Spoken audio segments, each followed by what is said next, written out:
Have you ever heard of a visa run? Picture this. You're immersing yourself in the vibrant culture of a foreign land, only to realize that your time there is limited by the ticking clock of your visa. Instead of plunging into the potential maze of visa extension processes, there's an alternative path, the visa run. In the world of long-term travel, this strategy serves as a lifeline for those nearing the end of their allowed stay.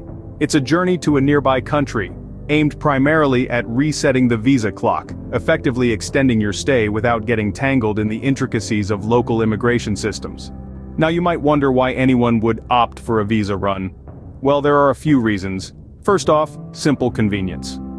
Navigating through the local immigration procedures can feel like trying to decode a cryptic puzzle.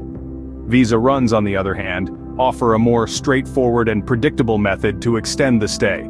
Secondly, there's cost effectiveness.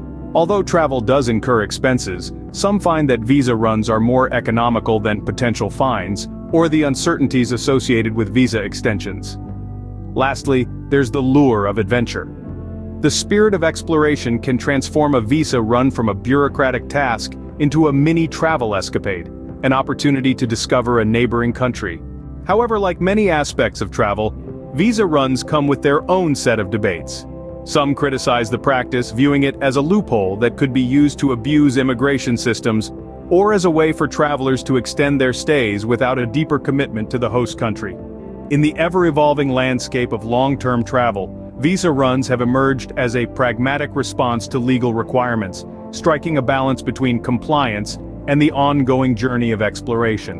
Whether seen as a necessary chore or an exciting detour, the visa run has become a staple in the stories of many a global wanderer. It's a unique aspect of the long-term travel narrative, one that prompts us to ponder the dance between the rules of nations and the wanderlust of the traveler.